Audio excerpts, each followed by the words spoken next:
Welcome back to the Strength and Speed Podcast. I'm your host, Conquer the Gauntlet Pro Evan Preparis. Not joining me this week is Brenna Calvert. However, I do have another guest. This episode is brought to you by Hammer Nutrition. If you like Hammer Nutrition products, if you want some ultra endurance fuel, some gels, some protein without a lot of additives, or some REM caps to make sure you sleep deeply and recover properly, head over to hammernutrition.com and use referral code 240887. And that gives you 15% off your first order from Hammer Nutrition. If you need that number again, it's 240887, also available on the Team Strength and Speed website. And speaking of Hammer Nutrition, my guest today is Karin S. Weller. She is an ultra-cyclist and also sponsored by Hammer Nutrition, so I'm excited to have her on. Some of her race highlights include finishing first in her age group at Race Across the West. That's a 930-mile bike race between two people. She finished first in 5:08, another two-person ultra cycling race the last 2 years, once as a mixed gender team and once as a all-women team. And this November she'll be competing in a 24-hour solo cycling event called Embriago Springs. I hope I pronounced that right. So, Karin, welcome to the show. Hi, Evan. Thank you for having me on your show. I'm Karin Weller, and I'm excited to be on your show and talk about my ultra cycling goals and my races and let your listeners hear anything they want to hear about my nutrition, my training, and different races that I'm involved in. I started cycling in 2012 and started on a mountain bike and fell in love with it. And then in 2013, I bought a road bike and started finding out how much I love distance on the road, and decided that year to do the California Triple Crown, and that was 3 200-mile rides within 1 year. So I'm just really enjoying learning all about endurance racing and endurance cycling events. Awesome. Well, so most of our listeners are, actually all of our listeners are obstacle course racers. So let's start off with like the basic, what is ultra cycling and like where does that line start? I know for like marathon running, it's typically like beyond 26.2 is ultra marathon. So where does the ultra cycling line kind of start? So roughly ultra cycling would be anything over a 200K, which is about 124 miles. And there's distances up to 3,089 miles and farther on certain races. There's 2 races in the United States. So the largest races in the United States, Race Across America and Race Across the West. And they both start on the same day and run simultaneously with each other. One starts in they both start in Oceanside. Race Across the West is the race that I've done 2 years now and plan on doing again next year. And it starts in Oceanside and goes into Arizona, Utah, and finishes in Durango, Colorado. It's a 930-mile race. And last year I was very successful doing it as a 2-person team. And we placed first in our age group and finished in 56 hours. So it was a really great experience. So when you're doing something that long with a 2-person team, what's the breakdown? Like how long are each of you riding before you switch out? Or is there like mandatory switch out points? Or is it, as you feel tired, you jump in the moving van and then someone else gets out? In Race Across the West, you can make your own time. You can decide when you want to switch off and how often, when you want to sleep. It's a timed race right when you start, and you have 92 hours to finish it, and you finish once you cross that finish line. We decided we had a crew of 10 people that worked really well together with us, and we would switch off most of the time about every 5 miles. So once we would cross wheels, then our crew car would grab the person's bike, put them in the car, race up ahead 5 miles, put their bike back on the road, and then once I would cross, then he would go out. And that made us really successful. But on some of the climbs, he would have me do the climbs, and then, of course, we would take longer than 5-mile pulls. And then on the descents, he would do the descents. But most of the time, we were switching off every 5 miles, and that made us really fast. Interesting. That's pretty cool. Yeah. It was tough on the crew to work that hard for us, but it worked out really well, and it made it really exciting. And then I felt like I could push harder because I had that time in the car for 5 minutes to feed myself and get things ready to go back out there again, even though it was really fast. And then one more time, what was your finishing time for that? We finished in 56 hours. So we did really well. You would back and forth 5 miles for 56 hours. Did you sleep at all? I think it was on the second day, I took an hour break. And then if we needed a break, the other person would go out longer. I know that the next day, I think he took a little bit of a longer break. But overall, I only took 2.5 hours of sleep during that time. Cool. That's impressive. And then we also had raced in 2015 with the same partner as a mixed team. We raced the 508. That was our first race together, and it was a 508-mile race in Nevada, and we did really well with that. And on that, there's actual stages. So I started, and then the next stage after so many miles, he would go out. And then we just kept doing that. But there's certain stages and certain mileage for each stage. And if one of the racers couldn't finish their stage, then you would have to go back to the start of that person's stage and take it over and start over on it. But we didn't have to do that. And we finished that, I think, in 32 hours, and it was a 48-hour race. So we did really well with that race, too. Cool. Well, congratulations. That's obviously very impressive resume there for your ultra-cycling career. Thank you. So with ultra-cycling, I know, like, most sports have, like, a Super Bowl or World Championship. Like, what's considered the most prestigious event in ultra-cycling? The most prestigious event here in the United States would be Race Across America, which starts in Oceanside the same time Race Across the West does, and it goes all the way across the United States and ends in Annapolis, Minnesota. It's approximately 3,080 miles. And I have a few friends that have done that. And you can do that as a solo racer or as a 2-person team or a 4-person team. In my future, I'd like to try that as a 2-person team. It's a really exciting race, and I know it's really tough.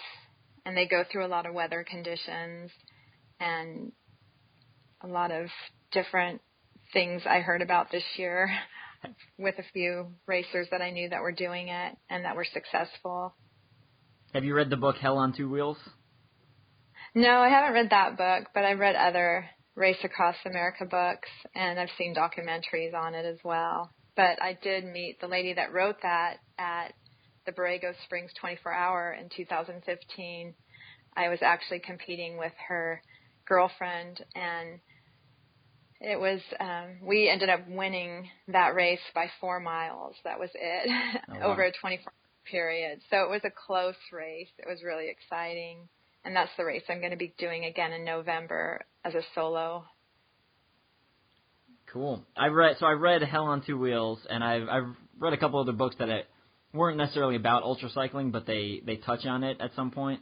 And Race Across America sounds like the worst thing ever. Like I'm an endurance athlete, and I specialize in like really long obstacle course racing. And the thought of sitting on my bike for that long like makes me want to throw up on myself. I'm just gonna be honest with you. So I think it's something you really have to love and enjoy. I went out for a training ride with a friend last Saturday, and all of a sudden I just kind of forgot he was even on the ride with me. I think you just get in your zone and you start riding and just moving along at a good speed, And he even told me afterwards, I could tell you were in your zone because I had to apologize because I just dropped him and just carried on. And all of a sudden I was like, oh my gosh. And I looked back and he wasn't there. And so I got up the hill and pulled over and waited and apologized. And he just said, yeah, I could tell you get in your zone and you just start riding so well. And, you know, you just think about a million different things, but everything that goes through my head is usually always positive things. And that's what I love about it. That's great. Yeah. So I can do the same thing for running and for like ultra distance obstacle course racing. But for some reason, it does not work with cycling for me. I guess I don't enjoy the sport as much. I've done 2 iron distance triathlons in my life, and I've done like a 2-day. It wasn't a bike race, but it was bike MF. So I think we did like 110 the first day and like 60 or something the second day. So that's about as close as I've gotten to ultra cycling.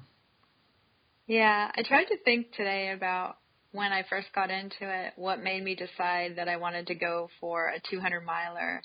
And I couldn't really remember other than knowing that it would be a good challenge and that I wanted to challenge myself. And when I started the 200-miler, I wasn't really sure if I was going to be able to do it, but I just figured I would give it a try. And it wasn't as hard as I thought it was going to be, and I really enjoyed it. And then I heard about that they had the California Triple Crown where you can do 3 of them in a year and get an award.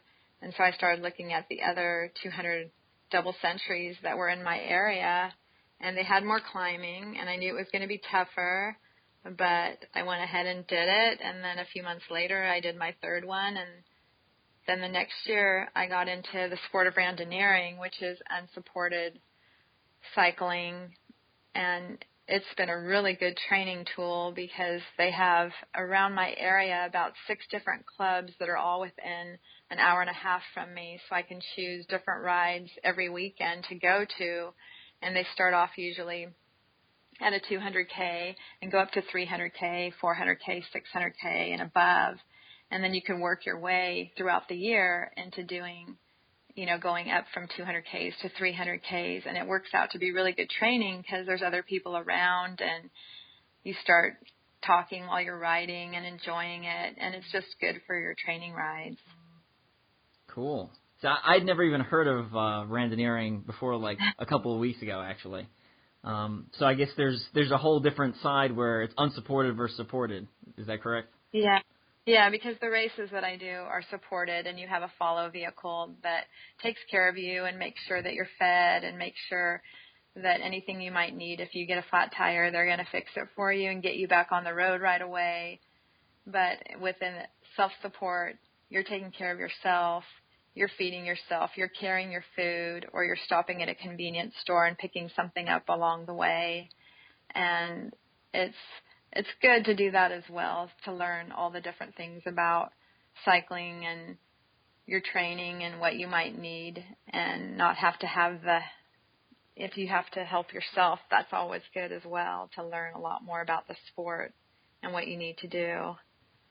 So in randoneering, like, what's the preferred method of carry? Do people wear like a backpack, or is there like the little saddlebag you put on the, like, near the back tire, I guess? The really cool thing about it is everybody's different. Everybody dresses different. Everybody uses different bikes, and some have steel bikes, some have carbon bikes, some have the randoneering bags in the back. Some might have like a little rack on the back of their bike with their food on top of the rack. It's pretty cool because it's fun to look around and look at all the different types of cyclists, and some are racers and some are just casual. Some are just out there to enjoy it, and others want to beat their time every year, and they'll do the same. They're called brevets, and so they'll do the same brevet, a 200K or a 300K, and then the next year they'll go out there and say, I'm going to do that same one, and I'm going to see if I can do it faster. And it's just interesting because you meet so many different types of people, and it's fun to see all the different bikes. And I know when I first started doing it in 2014, one of my friends that I met said, you know, people are going to think you're really weird because you're wearing race clothes, you're wearing a kit, and they don't dress like that. But then as the year went on and into the next year, I started looking around at some of the socks that people were wearing and the clothing they were wearing, and I was thinking, I don't think I look weird. I think they look weird. So it was kind of interesting. But now I kind of go either way. It just depends. But they do so many fun events. And San Francisco has a huge group, and they have a huge club. And everybody's really nice and really welcoming. And I belong to the Fresno Club, which is a new club. And there's a lot of great cyclists there as well that are really friendly. And a lot of the Fresno Club members go on the brevets and try and do the randonneering. And it's pretty new to them. So they're more into just the 200Ks or they'll do a popular, which is a 70K. So it's a fun sport, and I hadn't heard about it until a few years ago as well. And a lot of people in my area don't know about it. So when I'm talking about it on Facebook or to my friends, I'll have to explain it. And it's a whole different world. And then they have other events that if you do a 200K, a 300K, a 400K, and a 600K in a year, then you earn the super randonneer status. And then they have other things that you can do to earn other awards through randonneering. It's actually originated in France. And so when you have these little brevet cards, and so when you're going on a ride, the brevet administrator will pass out the cards to you before the ride, and then it'll tell you different places that you have to go and actually buy something, or there might be an info control so that you prove that you actually rode the course. So there's no way you can cheat. Yeah, so then at the end of the year, you get all your brevet cards back, and they actually went to France and were stamped, and when you get them back, to me it's like Christmas because you get all these cards, and they're all different stamps and different clubs have done different things to the cards. And I know my first year when I got about 20 to 25 cards back in the mail, I waited till I got all of them to open them all at the same time because I thought it was kind of fun. Cool. So it's a fun training for the racing. It's really good for training. So when people do this randonneering, are they trying to set like FKTs or fastest known times, or they use it solely for training? I think everybody's in it for different reasons. So I know I've seen on Strava super fast randonneers and different randonneer clubs. So I think it just depends on I think every club probably has different groups in that club where some are trying to, it's not a race, but then there's people that say every bike ride's a race. So I think it just depends on the person and what their goals are with it.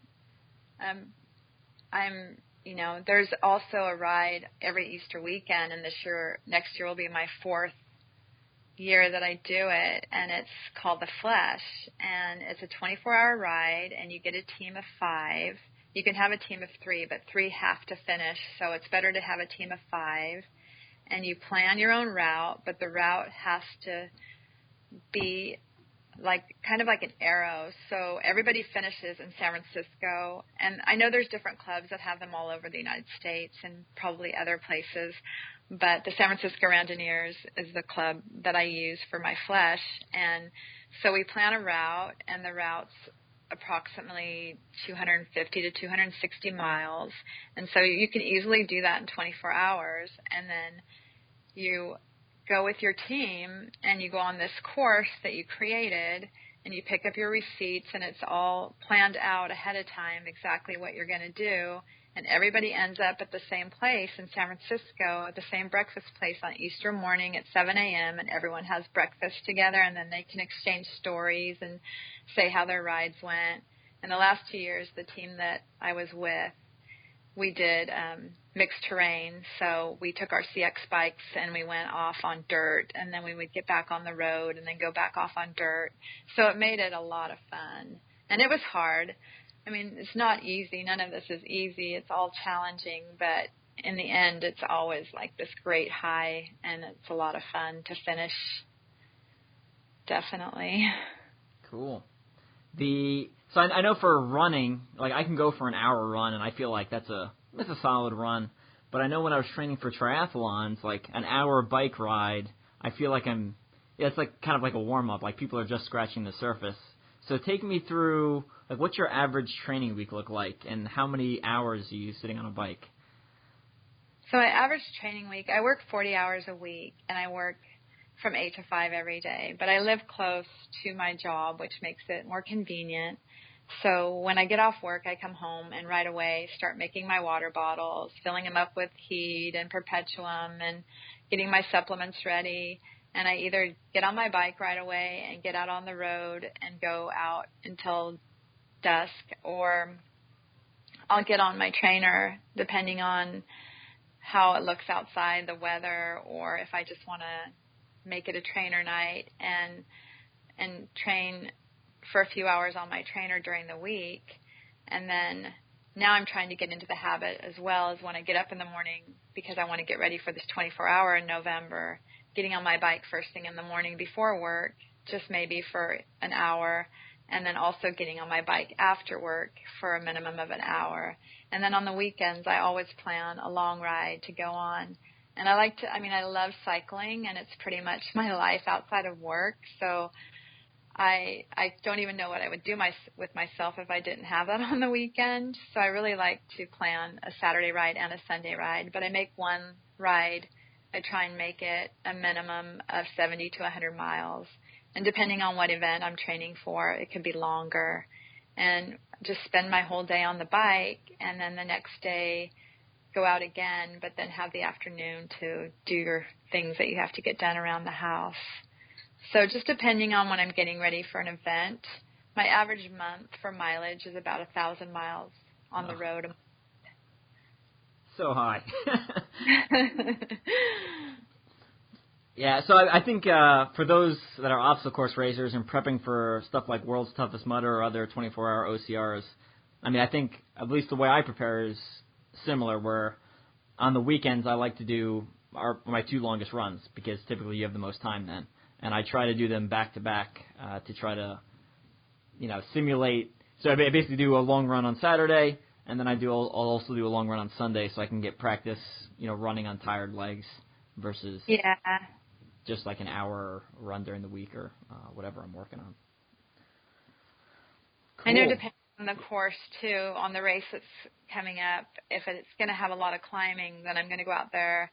And everything's pretty close to me. I have oceans an hour and a half away. I have the desert an hour and a half away. I have really good mountains, Yosemite an hour and a half away. So everything is within a short drive. And so if I'm going to be doing a race that has a lot of climbing, I'll make sure every weekend I go out to the mountains and do climbing. And like the race in November is going to be pretty much flat and windy. And where I live, it's flat and windy. So I have the perfect training course right where I live for the races coming up. And then also just even being on the trainer will be easy for this race coming up, because it's going to be just out there pretty much pushing for 24 hours straight and not getting any sleep that night. And that race starts at 6 at night, which is interesting because you start into the night, and the nights are usually pretty cold, and then the days heat up quite a bit. So that's the part that makes it tough for me, is it's starting at 6 at night and then finishing at 6 the next night. Interesting. Because you're already going in at the nighttime when you'd normally be going to bed. Yeah, so there's a new obstacle course race as of this year called Toughest Mudder that's 8 hours, and it starts at midnight. So we are dealing with, a lot of the people in our sport are dealing with the same challenge, because it's an adjustment having to start at midnight instead of going to bed. I usually go to bed at like 9, so that's like 3 hours into my sleep cycle, right? Yeah. So any do you know anyone who has specific recommendations or tips for that? Starting such at a late time at night?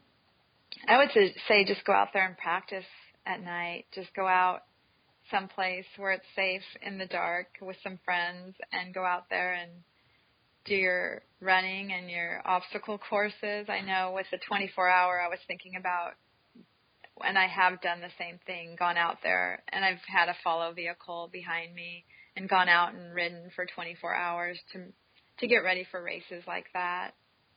And I was thinking about actually going on my trainer for 24 hours to get ready for this 24-hour race because on the trainer I feel safe. Yep.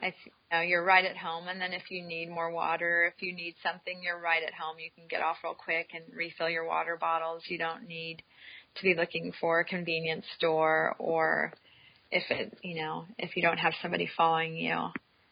So I think for an obstacle course type race, I would go out there and just start running at night and make sure you wear your reflective gear and your headlamps and get out there. And I don't know where all the training grounds are for that, but I'm guessing even going to like where the monkey bars are and things like that and making your own obstacle course. Yeah, so, I mean, there are some permanent facilities located across the U.S. Other than that, there's, like, Ninja Warrior gyms that are typically indoors and well-lit. And then a lot of people build their own obstacles. I have a big setup in my garage. Other people have them in their backyard, stuff like that. I know I feel very comfortable running at night because I've done a lot of hiking at night, and I've done a bunch of different races at night. Yeah. So it doesn't bother me at all. Some people are like, I get weirded out because I can't see anything. So for me, I don't train at night because I feel like I already have that experience base. Mm-hmm. But for newer athletes, I do recommend a couple of night runs just to kind of get used to the bobbling of your headlamp or, making sure your gear fits right, stuff like that. So. Yeah, and the clear glasses, I think sometimes, too, can throw you off a little bit when you're not used to them. Yeah. Do you wear the clear glasses? I do not, no. There's typically not really a need for them. Okay. But let me rephrase that. So in 2014 at World's Toughest Mudder, which takes place in Las Vegas, there was a sandstorm in the middle of the night, and then you needed glasses, or you actually needed goggles, is what you needed. Yeah. But that was an extreme situation, and out of the 3 years it was held there, that's the only year that sandstorm has hit. Although in 2015, a sandstorm hit like the next night. So if the dates would have been one day off, it would have been a very similar situation. But luckily, so does it get too windy out there where you have to wear glasses? Like the wind doesn't affect your eyes when you're running? No, it's not. Like I said, just 2014 at Vegas was bad, and 2015, 2016 were fine. Yeah. The wind wasn't too bad. So. Cool. Well, I think you hit on some very good things, basically specific training, right? If you want to prepare for a mountain race or for us, you want to mimic the type of training you're going to encounter on race day. So yeah, definitely. Definitely some good stuff there. Is there someone in your sport who's typically regarded as the best, either currently or maybe all time, or is there kind of a couple names up there? There's a few names, but definitely Shauna Hogan, Race Across America. She has the most finishes. I think she has 6 finishes, solo 369 miles. And also she has the speed time on that record and the most solo wins for Race Across America. Everyone in the sport knows her name, Shauna Hogan. And then this year and last year, Sarah Cooper, she did really well with Race Across the West and took the under 50 record, and Rookie finished the Race Across the West in 2 days and 11 hours. And this year she went for Race Across America and finished it and did really well with that too. I mean, her story's great. Shauna's story's great as far as women. And then there's a guy that is amazing, and I hope I say his name right, Christoph Strasser, and he's from Australia. And this year he was at one time a whole state ahead of everybody on Race Across America, and everyone's been talking about him. He's been winning a lot of races. And he has the speed record as well on Race Across America. I think it was from 2014. So those are the names that people really hear buzzing in the world right now on ultra cycling in the community that I'm in. There's a lot of names out there, but those are the three that come to my mind. The sport is definitely male-dominated, and it's great to see the women come out and get into the sport, and they're trying to get more and more women in the sport. I'm not sure why there's such a big difference between how many men are in it and how many women. But even this year in Raw, we had Race Across the West. We had 47 racers, and I believe there was only 3 women. And in Race Across America, there was 266 racers. Solo women, I think there may have been 3 or 4. I'm not sure on the teams how many women there were, but there's a big difference between how many men are out there and how many women. I feel like that's pretty common in a lot of sports. I mean, typically tends to be more male heavy. Yeah. I know, like, at least for obstacle course racing, a lot of the racers are in their late 20s or early 30s, and women are having babies during that times, right? So they have other priorities a lot of times, So I could see that, that taking away. But I know in ultra cycling, sometimes the women, like there's some big ultra running, like Pam Reed has straight up won races, like not one in her gender, like one overall. Is there anything is there a similar situation in ultra cycling where occasionally women take overall, not just gender? Yeah, Sarah Cooper, I'm trying to think what race it was, but she was doing quite a few races where she was taking overall. And I know that's a name that sticks out as doing that. I was hearing about her doing that last year and this year. So everyone was talking about how incredible it was and how incredible she is, and Shauna Hogan as well. They're both big names in ultra cycling for women. So these big names, are any of them full-time athletes, or do they all have secondary jobs? I know that Shauna has a secondary job, and I believe Sarah, I know she's a mother of either 4 or 5 children, and I know that she has horses and things like that. I'm not sure if she has to work outside of the house, but I know she works hard being inside what she has to do with her children. I can't even imagine. But I'm not sure. But the great thing about Race Across the West and Race Across America is not only do you see professionals come out there, but you see amateurs come out there, and that's the really cool thing about it, is that anyone can race it. You have to qualify to race solo. You have to qualify for Raw and for Race Across America. I think on the teams, I know for Raw, on a team, I don't think you have to have any qualifiers. I'm not positive. I know when I did 2-person mixed last year, my race partner had completed Raw solo, so I'm not sure if I got in that way or if being a 2-person team, we just got right in. But last year, because of doing so well as a 2-person team, I qualified to do Race Across America for the next, I think it's good for 2 years. So that was exciting for me. Nice. So let's talk about fueling, and I know this is a topic me and you probably both enjoy since we're both sponsored by Hammer Nutrition.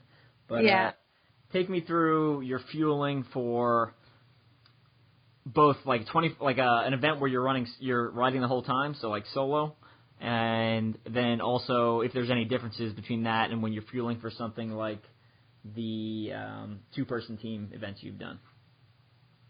So on both the 2-person and on the solo, I pretty much fuel the same. It's just that when we're doing 2-person, I can pretty much get my own things, which makes it sometimes a little bit more convenient because I know exactly what I want and what I need. But on a solo race, I'm trying to get my crew to understand exactly, and I have everything written down in a book, what I need and when I need it and how much I need. And then I have a communication system that I can reach them through a communication system that's attached to my helmet, and they have it attached to a baseball cap. And as I get closer to the vehicle, I can let them know I need another water bottle, I need some more gel, I need my supplements, and I have everything written down.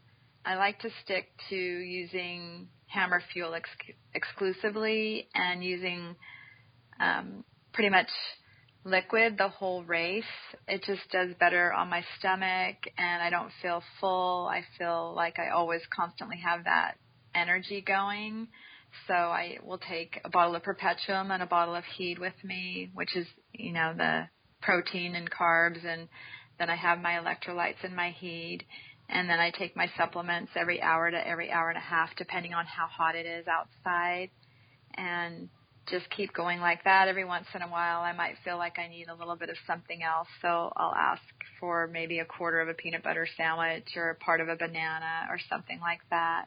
But I pretty much stick to the Hammer Nutrition products and just fueling pretty much with liquid the whole race, even on the long endurance races. I just feel a lot better doing that. My stomach takes that a lot better than regular food. So I'm glad you said that, because I feel the same exact way. Like, I can go for almost an entire 24-hour race just on Perpetuum. Yeah. Like, the carb, fat, protein blend in there, like, it fulfills all my nutritional requirements. And it's not like, I'm forcing myself to have liquids only. Like, I don't want, a lot of times I'll go most of the event without even wanting solid food, because it's providing you the energy and nutrients you need to continue racing. So, yeah. And I like that they have so many flavors, and I'm not just saying this because it's our sponsor, but I love that they have all the different flavors. And then if you get to the point where everything kind of tastes too sweet, then they have the unflavored. So that's always good too, because then you can just switch to unflavored. So a lot of times it seems like in the night I'll want the chocolate Perpetuum. I think it's because it reminds me of hot chocolate or something, and it's getting colder out. So I'll ask for the chocolate Perpetuum, and then I'll do the Perpetuum tablets sometimes as well. So I like using Hammer Nutrition and fueling with that. Even before I was a sponsored athlete, I was using Hammer Nutrition.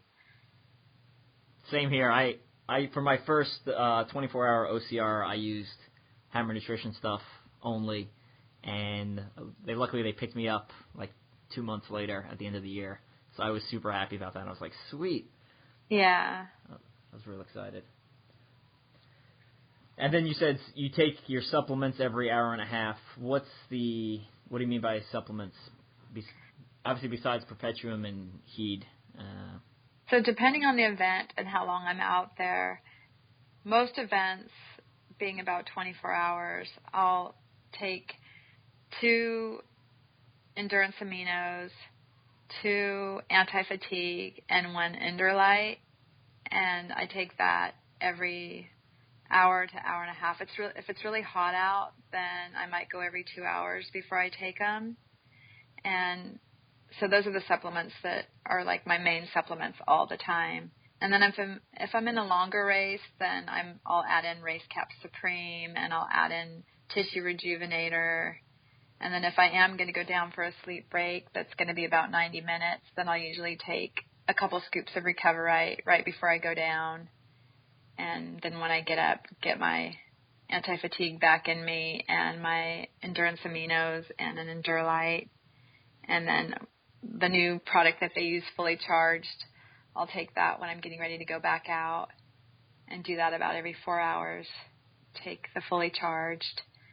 So there's a number of products that I use, and they all just go together really well. And you just keep having that energy to keep going. I don't really ever feel like I burn out or, as people say, hit the wall or anything like that, as long as I keep up on my nutrition and make sure I don't miss anything. Again, I'm 100% in agreement there. My fueling strategy almost looks exactly the same. I typically don't do endurance aminos because I feel like I get enough protein from the Perpetuum, so I typically skip that. But other than that, pretty much the same. I mostly use Perpetuum. I mix in Heed just because sometimes I feel like the Perpetuum is a little bit too heavy, and I like a different flavor. I typically have a different Heed flavor than Perpetuum. And then, other than that, I eat a lot of gels while I'm actually running. Yeah. So I feel like Perpetuum is, not to turn this into like a hour-long Hammer Nutrition commercial, but I feel like Perpetuum is like this great product that like no one knows about, and I feel like sometimes I tell people and they're like, yeah, I use, and they'll say another brand that's like all sugar, and I'm like, yeah, that's not the same. And it's like, all right, like if you don't want to switch over to something that like scientifically makes more sense, I can't help you.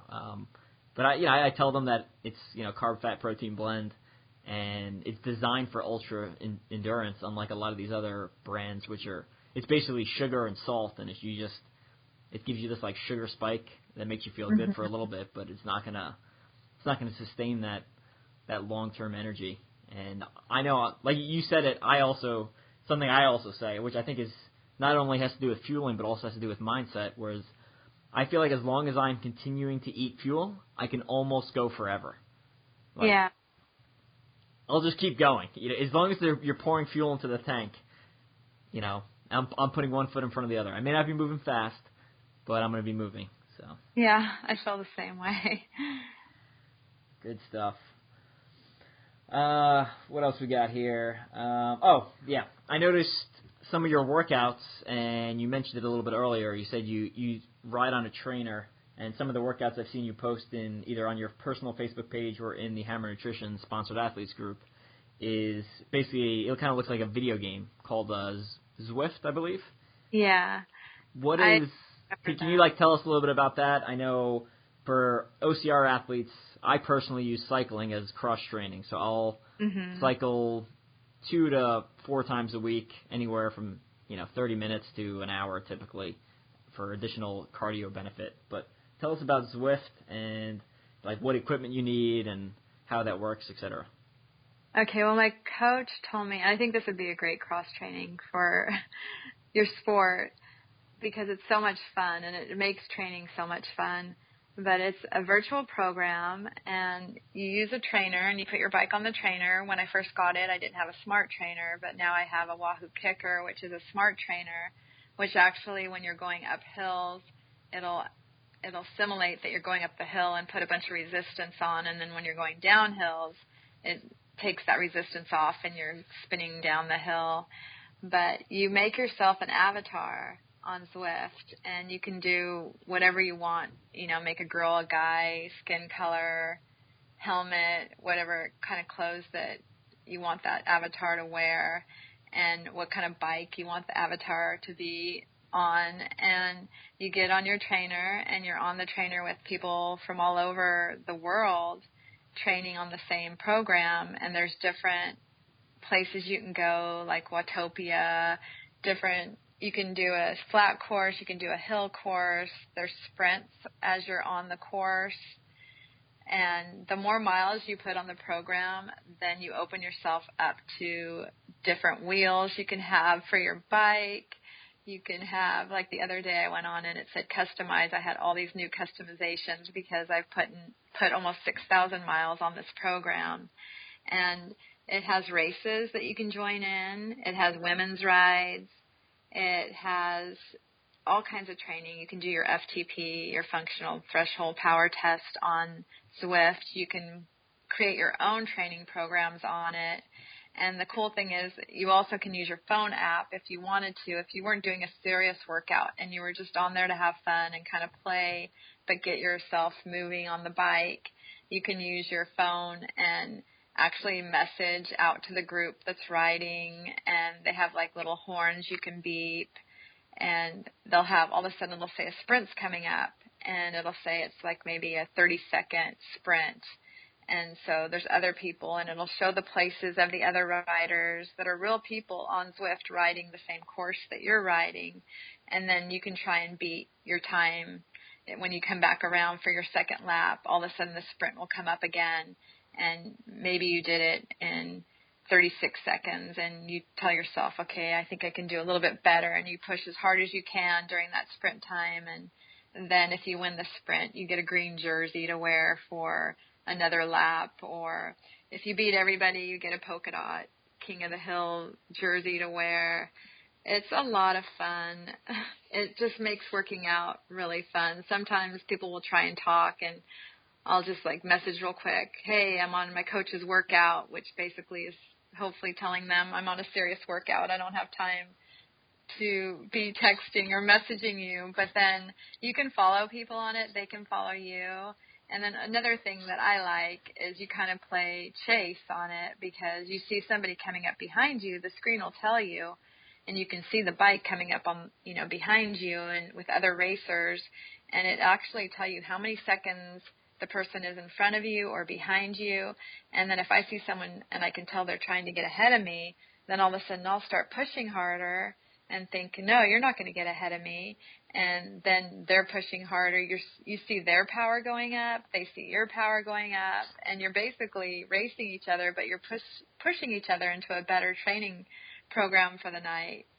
So I find myself, if I'm on it a lot, that you see the same people, and then it gets even more fun, because afterwards you're messaging each other on Strava saying, hey, good ride, that was fun chasing you, or you being chased, things like that. It's a really cool program. And I think a lot of people use it because it's safe, because you're inside. You don't have the cars zipping by you, blowing their horns. You're not taking any risks of getting in an accident. And it's just a really great program for training. That sounds awesome. It is. It's basically online. It's like online athlete gaming, but yeah. you're getting training in, and then with all like the unlockable content, it's pretty funny. And then you said people can message each other. So I guess my next question is this like cycling's version of Tinder? Like, are people like online matchmaking on this thing? I don't know. I guess you could, actually, if you wanted to. I know I've gotten some Facebook friends out of it, and definitely Strava followers. But, sometimes I'll throw my website out there. I'll be like, hey, check me out, StravaGirl.com or whatever. And then someone will come back and be like, oh, my gosh, Or they'll just tell you that you're doing a great job. And, there's ways, I think, on anything to cheat. I'm not sure if you put your weight in less or you put your weight in more. Every once in a while you'll see somebody fly by and you'll think, there's no way that person can be doing that kind of work on the trainer, because it'll show everybody's working numbers, and it'll show different things that you can tell that just doesn't seem right. But you figure they're only cheating themselves if they're cheating, because they're not getting the workout in that you're getting in by doing it right. But, I'm sure there's ways with everything, because there's a private message area, but you can block it off. Or there's just like I have mine open to where you just message everybody that's on there. And I might say, if people give you like a ride on, and then this little hand comes up and kind of flies in the back of your jersey pocket. So that's kind of cute. So if somebody thinks you're doing a good job, they can click on their phone, like they click on your name, because all the names are on the side, and you see whatever name the person puts in for themselves, whether they use their real name or they use a fictitious name or they just use a funny name, which some people are really creative with what they use. And you can go into the app on the phone and click on their name and just click right on, and then all of a sudden the hand comes up and flies in your jersey pocket, and so you know that somebody. And sometimes I'll message, hey, thanks so-and-so, and then the more I feel like the more you thank people, it's kind of fun to see how many ride-ons you can get by the end of your ride. And so at the end it'll say you got 30 ride-ons, which meant 30 people kind of gave you kudos or a thumbs up, and so you're like, hey, that was kind of cool. But if I'm on there and I'm really doing my coach's serious workout, I don't have time for thinking about trying to get somebody to give me a thumbs up, Yeah. So I guess my next question is, can I make myself something ridiculous like a panda bear on like a penny farthing bicycle? Or is it like all standard bicycle and standard people shapes? It's standard people, and the bikes, I haven't seen all the bikes. Like the other day I realized I had tons of customizations that I could do. And I wasn't sure if it was something new that they put on the program, or if I just opened up the doors to actually get blonde hair instead of being everybody had brown hair, or getting some cute socks and some cute gloves. And then they had like 3 different types of sunglasses I could choose.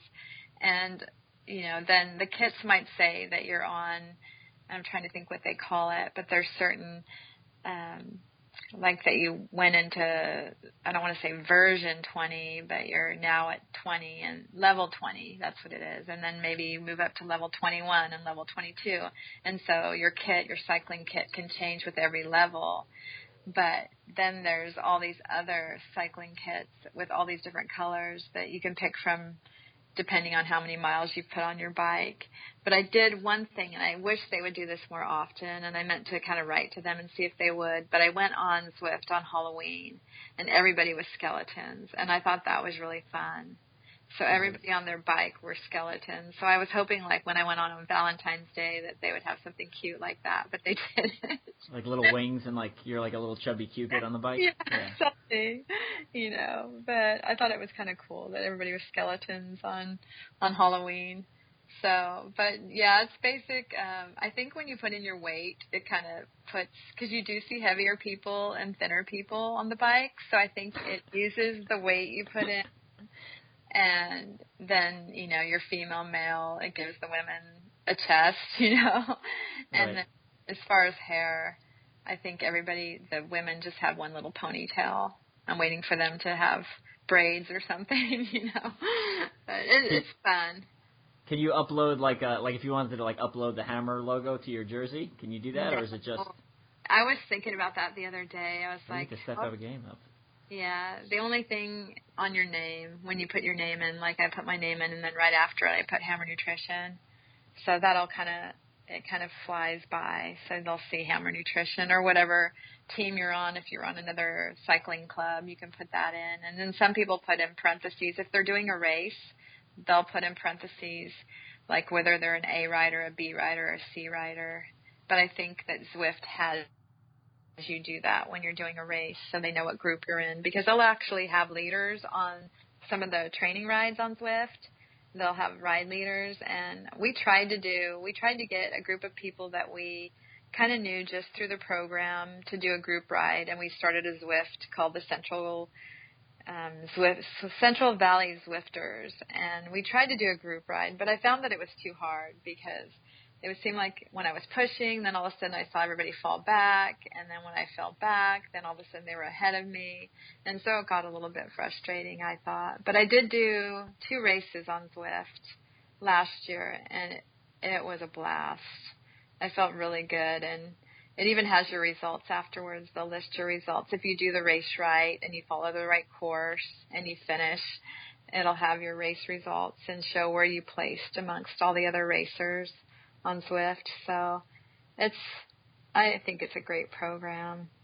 Yeah, it sounds great. It looks like a great cross-training opportunity for some of our listeners. Yeah. I guess my last question about it is it a monthly subscription you have to pay for, or do I just buy a smart trainer and download the program? It is a monthly subscription. I think it's $6 a month, which to me is nothing, really. That's pocket change. Yeah, it's like two cups of coffee at Starbucks. Yeah. Or one if you get the big one. I think just like with Strava, if you pay annually, you get a better price, or you can pay monthly. But all that to me is just little, I mean, it's a tube if you get a flat, whatever. Right, yeah. It's nothing. Yeah. Especially, I mean, if fitness is important to you, $6 a month that's a joke, right? Yeah. It's either 6 or 10, I can't remember. But either way, it's well worth it. It's well worth it. And you don't have to have a smart trainer. When I first started, I didn't have one. I think it makes it a lot more fun with a smart trainer because it just simulates everything that you're doing. So it makes you work a lot harder with the smart trainer because sometimes you're going up a hill and you're just pushing on that trainer because the trainer knows you're going up a hill. And so I actually found, because I remember when I did the race last year with Dusty Dustin, the 508 as a 2-person women's team, she was getting worried because she saw that I was on Zwift so much. And I had, I think, about 18,000 feet of climbing in that race. And she was shocked when she saw how great I could climb. But it was that resistance and that pushing, just like you would if you were going up a hill, that I actually didn't make a difference that I wasn't training on the hills outside. I did really, really well. I actually was passing almost everybody on the climbs.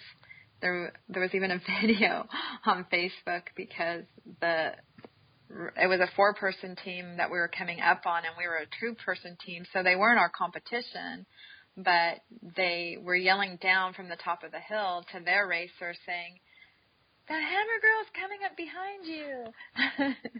Don't let her catch you." And they were just like screaming at them. It made it a lot more fun because then you're pushing even harder because you want to pass them, you know. Yeah. I love that kind of competition. Cool. I'm gonna have to check that out. That seems like a great option. I know I've used. Are you familiar with the Espresso? It's a exercise bike that's similar, but it's like in a normal gym. Have you ever heard of that? No, I haven't heard of that. Okay, so I think it's basically the same thing. Like you enter. It's an exercise bike. It's got a computer screen where you control the little avatar on the screen. You can't customize them, but you do get like a 8-digit number pin or something, and you put that in every time you ride, and it keeps track of your results and allows you, when you go uphill, the resistance gets harder. When you go downhill or if it's flat, resistance is easier. When the terrain changes, it'll make the resistance harder. But the worst part about that is, it's not really the worst, but for those who are serious cyclists, you're not on your bike with your specific fit, right? It's like a normal exercise bike. So, and like I know the pedals I have for triathlon that I still have, don't clip into that bike, so I have to use like the little cages on your feet. And I've only seen that at a couple of gyms. I've seen that like one Gold's and one YMCA, but they do similar things where they, like during the Tour de France, they'll list 21 quote unquote stages that you're supposed to ride over the 21 days of the Tour de France, and they give you like a little digital yellow jersey, or you can actually buy like an actual T-shirt if you read it. So. I think I have seen that before at one of the gyms I went to. And the thing too about Zwift, it'll have, all of a sudden it starts raining and like the weather will change. There'll be snow, different things like that, depending on what time of year it is. They'll have the weather change as well, and they'll have nights, and then you'll see your bike lights go on your bikes. They do all kinds of stuff. They'll have tunnels you go through. You'll go underwater in a tunnel.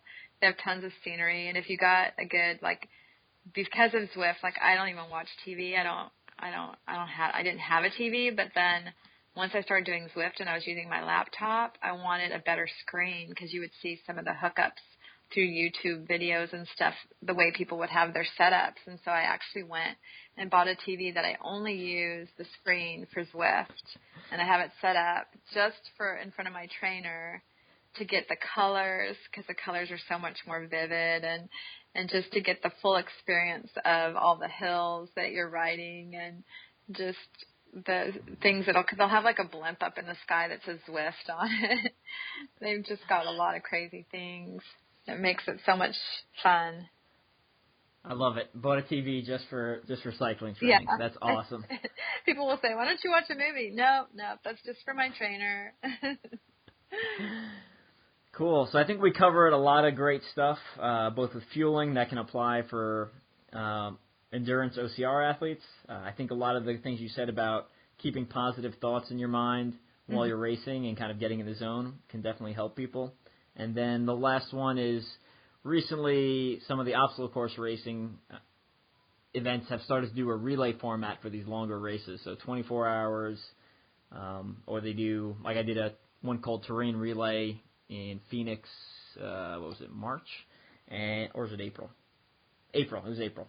Anyway, the thing you said about doing short legs and doing a lot of them definitely makes more sense to get a faster time. So for those that are headed to World's Toughest Mudder in November and are going to enter the relay division, changing out every leg is preferable rather than just trying to grind through it and not switch out as often. So before we head out, Any final shout-outs you want to give? You can name people, companies, and or, if you want people to follow you, where they can find you on Instagram, Strava, or your website, etc.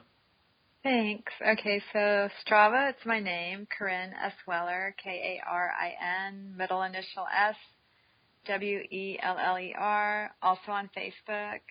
On Instagram, I'm Power to the She. And let's see, definitely a shout out to Hammer Nutrition. I love their products. I love their support. I love being a sponsored athlete. A shout out to my teammate, Dusty Dustin. She's also Hammer Nutrition sponsored. We're going to be doing the 508 again this year, and we did the 508 last year and took the women's overall and set a new course record. And hopefully we're going to even get a better record this September. And let's see, a shout out to you, and thank you for having me on your show. It's been fun. Cool. Well, again, thank you very much. It's been fun. I've actually learned a lot about ultracycling and randoneering that I was not tracking before. I also apologize for mispronouncing your name earlier. That's okay. So that's awesome. I probably should have asked that before we started the interview. Good job, me. Lesson learned for future guests. All right. And then finally, if anyone, the OCR athletes that are listening, has not picked up a copy of my book, you can head over to teamstrengthspeed.com and order that online. And if you want more information about Hammer Nutrition products, feel free to message me or Karin. Did I say it right that time? Yeah, you did. Thank you. Boom. Crushed it. You can message either one of us. And, again, we have those 15% off codes that can be used for your first order when placing orders from Hammer Nutrition. So a lot of great stuff there, as we talked about, both in-race fueling and then also for recovery and making sure you sleep deeply at night and just general vitamins and general wellness. So full line of products. That's one of the reasons I was super happy they picked me up as an athlete at the beginning of 2015, because you can use their stuff literally from first thing in the morning all the way to the last thing before you go to bed. Yeah. And they have something for pretty much every stage of the day, whether you're just training, racing, or staying healthy. Completely agree. Again, yeah. Obviously, both of us are big fans. I think we've talked for long enough, and thanks again for coming on. That's it from Strength and Speed.